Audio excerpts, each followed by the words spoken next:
Today is a great day because you guys are in for a nostalgia tour.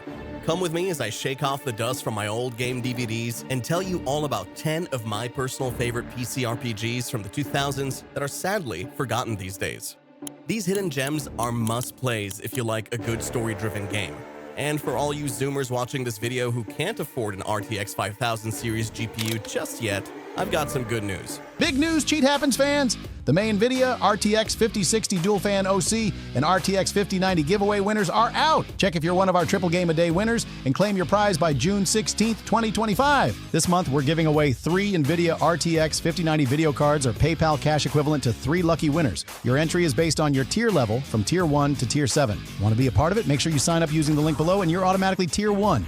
Want a Tier 7 upgrade? Hit up our online store or donation page. You can find your tier level under My Settings. Our monthly contests are our way of saying thanks for your support. Don't miss out, enter now, and join the fun. Every single game on this list will run flawlessly on a 10-year-old PC. So buckle up and let's take a trip back to a time when flip phones were all the rage and a microtransaction just meant that you bought a condom at the grocery store. The first game on this list is also one of my top 3 games of all time, and I'd put this one alongside all-time greats such as System Shock and Thief. And just like System Shock or Thief, in Deus Ex, there is never a single solution to any problem. For example, in the first level, Liberty Island, you're dropped into this giant maze which is basically a vertical slice of the entire game. And it's full of threats like sentry robots, enemy soldiers, automated gun turrets, and cameras. Here, the game will make it very clear that stealth is the preferred approach, but you can also adopt more creative strategies. For example, you can aggro an enemy soldier and draw him straight out the gate into the firing zone of your friendly UNATCO troops. Or you can bribe a corrupt officer inside the compound and purchase some extra ammo from him to shoot your way through the heavily guarded maze. If you spec out your hacking skill at the start, you can shut off the security systems and walk in through the main door. Or you can turn on friendly fire and order the security turrets to massacre their own troops. Every level in Deus Ex has just 1 or 2 simple objectives, but there are at least a dozen different ways to get there. And every playthrough is different because you'll have different skill builds, different items, and you'll occasionally discover a secret tunnel or ventilation shaft that you didn't know about the last time. So if you're itching for a proper cyberpunk game with old-school role-playing mechanics, you need to give the OG Deus Ex a try. Knights of the Old Republic is a love letter to Star Wars fans. Its main selling point is the complex morality system that is driven by player choice. As you may already know, there are 2 sides to the Force, light and dark. Your character's dialogue options, powers, and alliances are affected depending on which side you lean into, so choose wisely. KOTOR also has several planets for you to explore and a wide variety of interesting side missions to complement the already excellent main plot. The combat isn't flashy, but it is quite deep because it's based on a D20 dice roll system from Dungeons & Dragons. You get turns, and the number of actions you can perform in each turn is limited. Plus, you have a whole party to work with, and you can give each member individual commands during your turn. No matter if you're swinging a lightsaber or firing a blaster, you're guaranteed to have a smile on your face as you cut through hordes of enemies in KOTOR, once you figure out the nuances of its unique turn-based combat. Because from personal experience, I can say the first couple of hours will be frustrating. Number 3 is Vampire: The Masquerade Bloodlines. And while I heard a lot about this game growing up, I didn't get the opportunity to play it until 5 years ago. And I must say, it's easily one of the most underrated RPGs ever to be released for PC. When it originally came out in November 2004, Vampire: The Masquerade Bloodlines' reputation was ruined by a litany of glitches and performance issues brought about by a rushed development cycle because the folks at Troika Games were basically bankrupt by the time they released the game. And to make matters worse, it released on the same exact day as Half-Life 2. Yeah, not a great business strategy. A developer that nobody's heard of, overlapping the release schedule with that of a highly anticipated game from an industry giant, is always a recipe for disaster. But over the years, Bloodlines quietly developed a reputation for being one of the most in-depth vampire role-playing games ever. And since it's based on the World of Darkness series of tabletop role-playing games from White Wolf, it already has excellent lore and world-building to go with the stellar gameplay.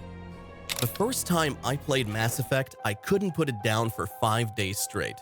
To this day, I maintain that Mass Effect 1 is the best RPG in the trilogy, purely from a stat-building and role-playing standpoint. Mass Effect 2 was an upgrade in several ways, but I feel it leaned more into the third-person action shooter formula, setting aside tactics and positioning in favor of big, flashy, pew-pew-bang-bang sequences. Mass Effect's plot is pretty standard save-the-world stuff, but you're not trying to save a single planet. Instead, the fate of the entire galaxy is at stake, threatened by a race of hyper-advanced alien machines known as the Reapers. These machines are hell-bent on wiping out all organic life from the galaxy, and it's up to Commander Shepard and his team of heroes to prevent the apocalypse. Dragon Age Origins is BioWare's most comprehensive RPG project to date, with dozens of spells that have unique synergies with each other, a giant inventory full of potions, extracts, and poultices, and a combat system that's a hybrid between real-time action and turn-based strategy. Dragon Age Origins also has one of the most responsive game worlds I've ever seen. What I mean by that is that any action you take or choice you make has a ripple effect down the line and is reflected through various feedback mechanisms, like changes in NPC behavior, your companions getting new dialogue options, and certain factions choosing to ally with or against you. You'll also see the effects of your choices in the endgame because how you build your character and who you ally with will have major impact on the options you get in the final stage. I don't want to spoil too much, but I'll say this. Dragon Age Origins has some of the wittiest dialogue I've ever seen in a game, as well as some truly excellent characters. In fact, the characters are what make Dragon Age Origins so good, and by the time you're finished, you'll be shedding tears as you say goodbye to some of them. By now, almost all of you watching this video are probably familiar with the Witcher franchise. I don't have to extol its virtues, but I will say that the OG Witcher game laid the foundation for much of this success.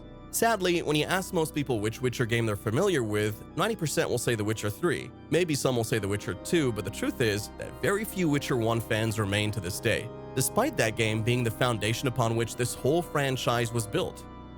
So how does the first game stack up against modern action RPGs?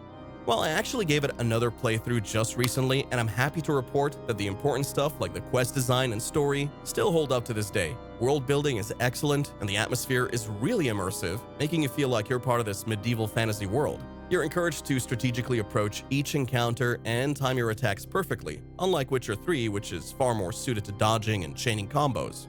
The main gripe people have with the first game is its combat system, and I'll admit that there's a bit of Slav jank in there, but that's also part of the charm and what makes this game so unique. Bethesda took the entire gaming community by surprise when they shadow dropped the Oblivion remake, and you guys know all about it by now, so I'm not gonna bore you by talking about how good it is. Instead, I'll use this opportunity to bring up its predecessor, Morrowind, which despite being one of the foundational fantasy RPGs of the 2000s for millions of PC gamers, is all but forgotten by now and has been lost to the sands of time. Morrowind is also the very first Elder Scrolls game where Todd Howard was the lead designer and project manager. This game is Todd's brainchild, and it embodies many of his design philosophies. Like, for example, Morrowind put aside the ginormous procedurally generated world of Daggerfall in exchange for a smaller but more densely packed map with very distinct biomes and cultural centers. When you play Morrowind, you get the sense that it's this living, breathing world and not just another video game set piece inserted there by the developers for your pleasure. Morrowind's world is brutal, atmospheric, and unforgiving, but it's also full of personality and depth. So once you finish playing the Oblivion remake, how about instead of booting up Skyrim for the 17th time, you give its older cousin Morrowind a try? You can't make a list of forgotten gems without mentioning Fable, so that's what I'm gonna do. Meet Fable: The Lost Chapters, an extended version of the original that was released for Xbox and PC in 2005. It has all the original content from the base game, plus new monsters, spells, items, armor, towns, and abilities. Fable was the very first action RPG to introduce things like a character morality system, stat progression through social interactions, and a dynamic world that reacts in real time to player choice and decisions. Today we take these systems for granted, but back in 2001, no single game had ever combined all these ambitious features into one package. In Fable, you start the game as a child and grow into an adult by the end, quite literally. This game takes into consideration what you eat, who you talk with, and how much physical work you do. Think GTA San Andreas was the first game to have a customizable physique for the main character? Think again, because Fable did it first. You could get skinny, fat, or jacked, depending on what you ate and how many calories you burned. Not only that, but your character can also be loved or despised, depending on their choices and actions towards the NPCs. Overall, Fable is a flawed but visionary role-playing game that is sadly overlooked by many in favor of modern RPGs, even though it laid the groundwork for multiple game mechanics that everybody else uses today. The very first 3D Fallout, and also the first Fallout to be created by Bethesda, Fallout 3 was my introduction to the legendary post-apocalyptic role-playing series. And it had the typical Bethesda jank the first time I played it. missing textures, T-posing NPCs, people falling to the ground, Slenderman NPCs, you name it, Fallout 3 had it. But you know what? I didn't care one bit. Just as I didn't care that it made my PS3 sound like a vacuum cleaner. I also didn't care that the frame rates dropped into the 20s in the middle of hectic life-and-death gunfights against roving squads of giant fire-breathing ants. Because at the end of the day, despite all the bugs, all the glitches, and the awkward animations, Fallout 3 remains one of the most immersive adventures that I've ever experienced in a video game. It's a story about finding things, it's a story about redemption, and it's a story about doing odd jobs for a quirky inventor girl who asks you to test out her new pepper spray by finding giant mole rats. Also, she wants you to drink water from the puddle around this giant nuclear bomb so she can perform medical tests on your irradiated nutsack. And I love it. I love how this game can be simultaneously serious and wacky. I love the sheer diversity of the quest lines and the amazing dialogue choices. I love the stat system and how it lets me smooth talk my way out of a brutal fight against raiders, only so I can turn back and loot every single one of them from under their noses using my extreme stealth skills. Fallout 3 is amazing. Everyone should play it. And that's all I have to say about this game. Last but not least, we've got Divinity 2 Ego Draconis, which shouldn't be confused with the more recent Divinity Original Sin 2. Ego Draconis merges elements of old-school CRPG game design with modern action RPG tropes. For example, you have your typical main and side quests with a smattering of NPCs, each with their own stories and companionship quests. But then, like Diablo, the game also emphasizes gathering loot and upgrading your gear. And you've got these randomized magical effects on weapons as well as certain item sets that get stat boosts when you combine them together. Ego Draconis also has a transformation system that grants you the ability to transform into a giant dragon while exploring open areas. Dragon combat is different from ground combat, as you can move in all three axes, and you also gain access to new skills in dragon mode. And another one of my favorite mechanics in the game is mind reading, which lets you collect additional info from NPCs or extra dialogue choices that aren't available by default. Ego Draconis is a must-play if you're a dark fantasy fan, and its writing is on par with that of Baldur's Gate 3, which is my personal top game of 2023. And there you have it, guys, my top 10 picks for forgotten PC role-playing games from the 2000s. These hidden gems can often be found on sale for under $10 on Steam or GOG, and they will run on a potato, so you can't really go wrong here. As always, don't forget to like and subscribe if you found this video entertaining. It really helps the channel, and I'll see you again in the next video.